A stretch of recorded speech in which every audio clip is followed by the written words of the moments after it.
Najprv týmto traverzíkom a potom k tomu kruhu. Dojdete k tomu kruhu, tam sa cvaknete a budete poslušne čakať.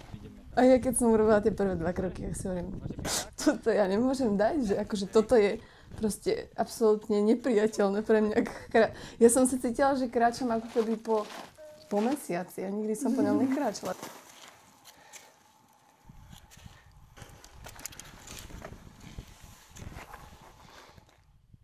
A my sme to chceli aj zrušiť, pravda? My sme si hovorili, počúvaj, no, to nedáme, vlastne, že takže? Vlastne, hej. Ale nakoniec sme si povedali, že to zvládneme a že to bude určite zážitok do konca života.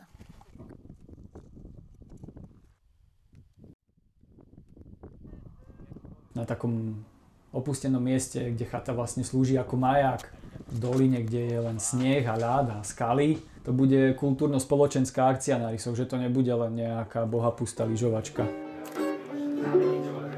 Život je jen náhoda, jednou si dole, jednou nahoře. Život plyne jak voda, smrt je jako moře. Každý k moři dopluje, někdo dříve a někdo později. Kdo v životě miluje, ať neztrácí naději.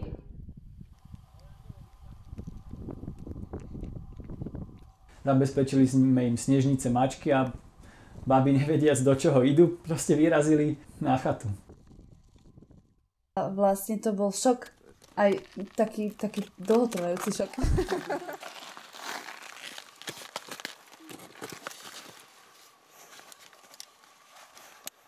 Ja som všetko stavil na môj šarm, lebo iné sa ani nedalo. Pomohol som im nejako, veci som im zobral do batohu, dávali sme veľa prestávok. Aj keď sme si mysleli, že odpadávame, tak to celkom rýchlo ubehlo.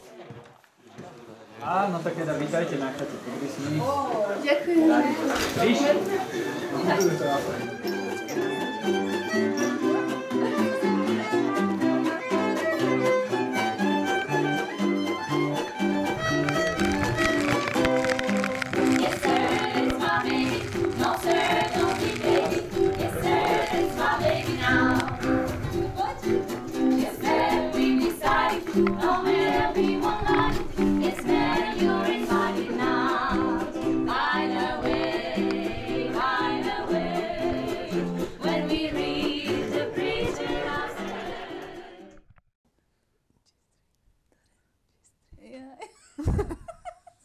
My sa normálne malujeme, robíme si krásne vlasy a tam to bolo všetko v takých podmienkach, že tam vlastne ani netekla voda, ani nič. Čiže my sme, aj sme nemali zrkadlo, že to bolo naozaj také ako veľmi bojové.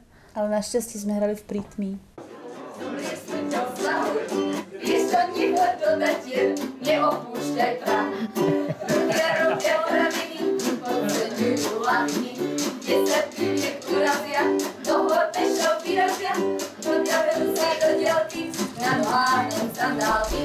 Lavína sa zrazu utrhne. Sandálo je nikto nezdrhne.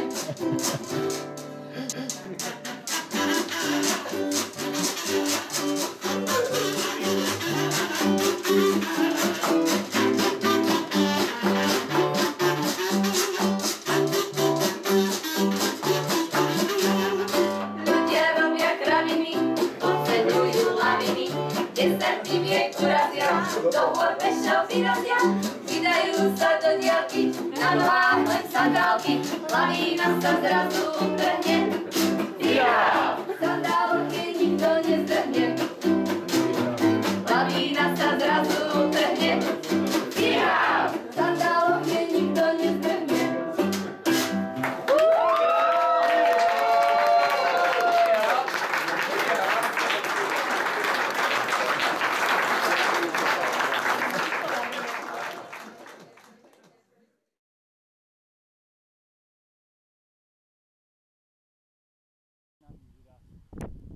Mňa dní, kedy je celý deň modrá obloha, už naozaj nebavia.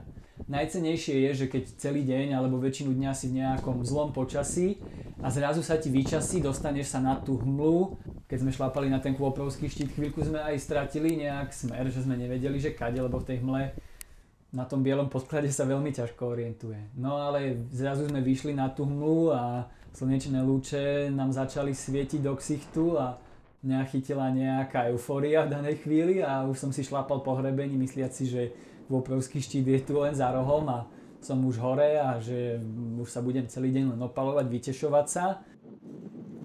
Som chcel zozjazdovať taký malý briežok a som spadol a jak som sa prekopecol, tak lyža mi dala po hlave.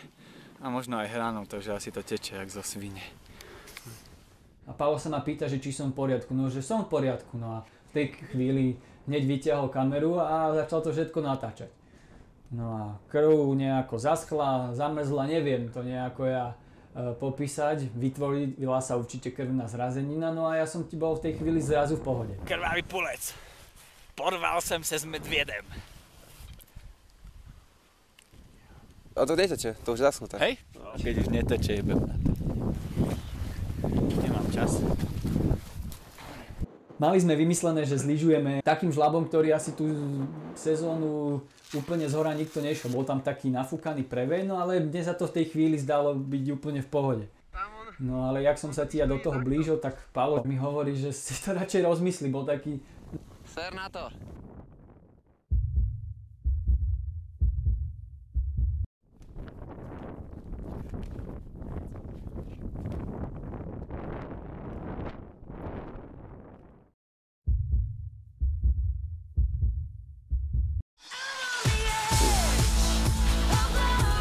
Nemá chyby!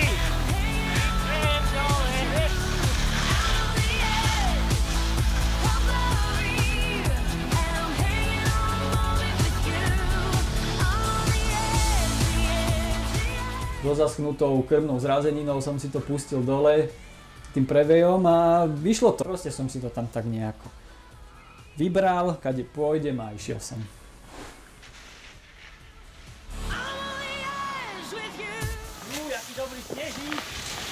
No len to bolo všetko fajn, len Paolo v tej chvíli pochopil, že to isté bude musieť urobiť aj on.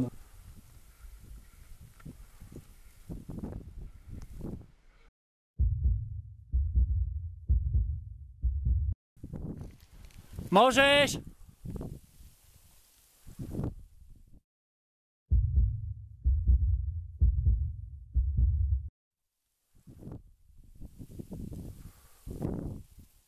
Dobre, to je tvrdé, to zahraníš.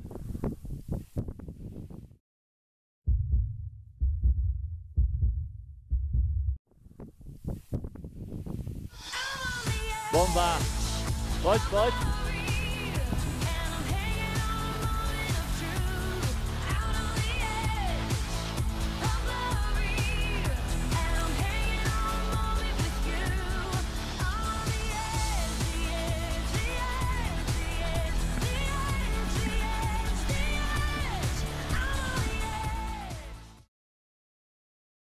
Nový rok. Kľúčové miesto treba prekonať, no čo sa dá robiť. Snehu už nie to, treba to dá ako ojebať. Pick my head. Vyzerá, že kľúčové miesto pustilo. Super. Paolo v kľúčovom mieste.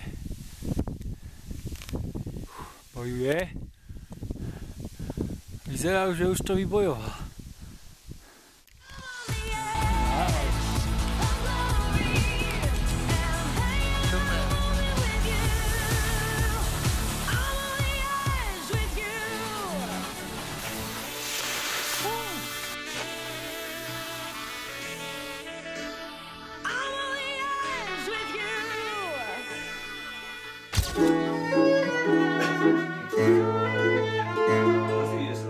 Odišla láska nevievka, len samota tichá, srdce mi zviera, žije len spomienka. Veď bez teba, drahý, čo na mňa čaká, odišla láska nehandia. Ti posledný pozdrav, posledný odkaz, nikto mi neposlal. Som odliata sama, cestu späť neznám, kde sa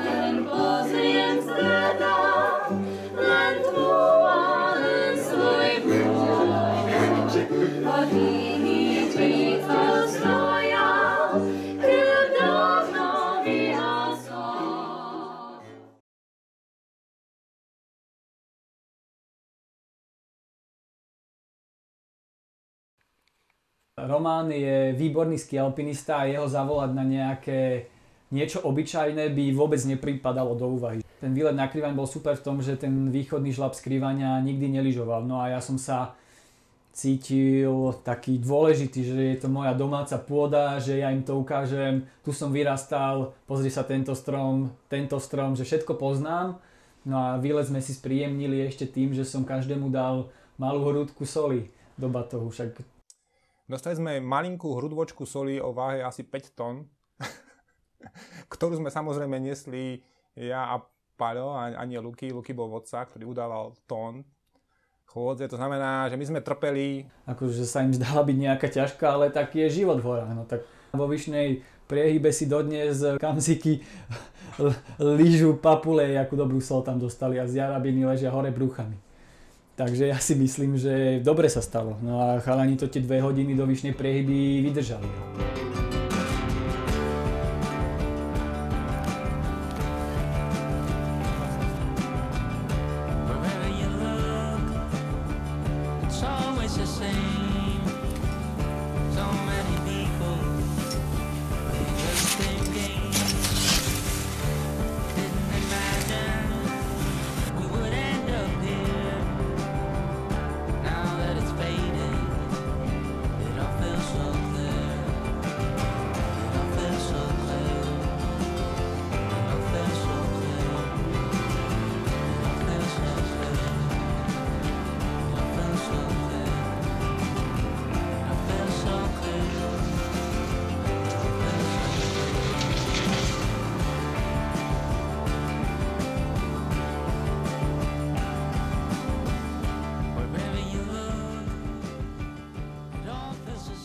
Nevedel som, že asi príde hmla, no ale nie tentokrát taká zábavná, ale taká vážna došla. Si nevedel, že či ideš dopredu, alebo či ideš doprava, doľava.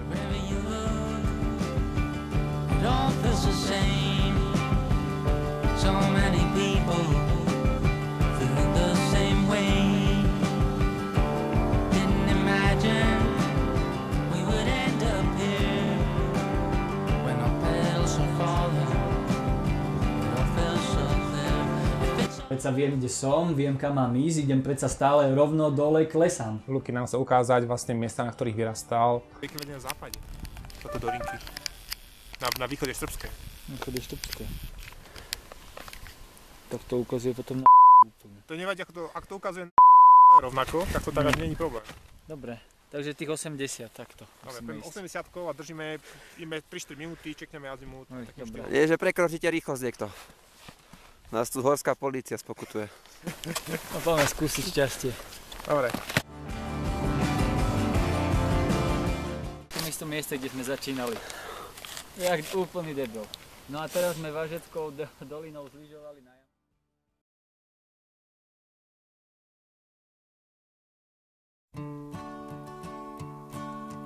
How many roads must a man walk down before you call him a man?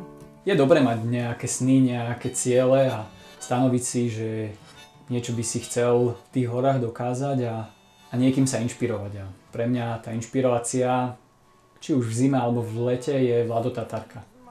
No a keď som sa dozvedel o tom jeho prechode netradičnými tatranskými sedlami, tak ma to zaujalo, lebo keď som o tom čítal, tak zrazu som sa dozvedel, že existuje nejaká predná Gerlachovská lávka alebo Kamzičia štrbina, čo som ani netušil, kde na mape je. Ani na mape to obyčajne tatranské nenájdeš.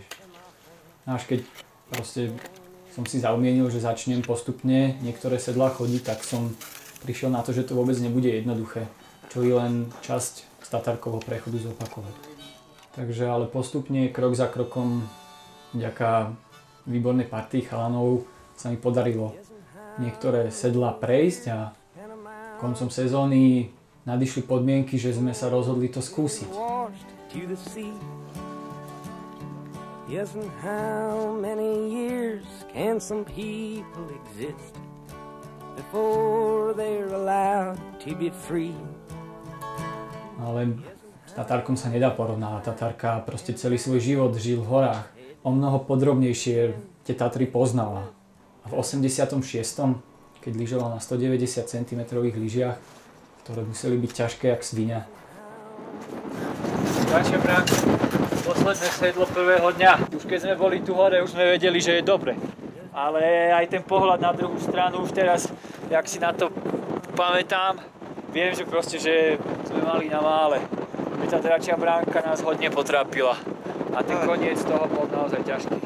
Dobre. Takže ten jeho výkon je obdivuhodný a je hodný nasledovania. Že myslím si, že aj v súčasnosti má mladým skialpinistom čo ponúknuť. A je to priestor spoznať Tatry úplne ináč. Úplne iné pohľady do dolín. Toto bolo vlastne to najhodnotnejšie, čo mi Tatarkov prechod ponúkol. Ten zážitok, statier, ktoré som si myslel, že dobre poznám, ale vďaka Tatarkovi som prišiel na to, že existujú úplne iné výhľady, existujú úplne krajšie pohľady do dolín a môžem povedať, že ma to inšpiruje a že chcel by som pokračovať v dokončení toho Tatarkovho prechodu. The answer, my friend, is blowing in the wind.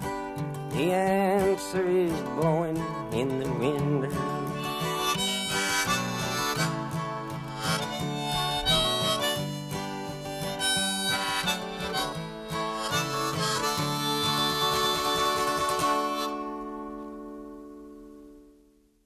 Už napadal nám sňah, ideme si na saniach.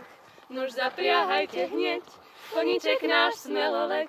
Keď zvonček zazvoní, nasadneme do saní a poletíme rýchlo, nikto nás nedohoní. Zvončeky, zvončeky, zvonte, zvonte len, z oblohy sa chumeli, priazíme celý deň. Zvončeky, zvončeky, keby vietor vial, keby stromy padali, cingiling len zvonte vďaľ.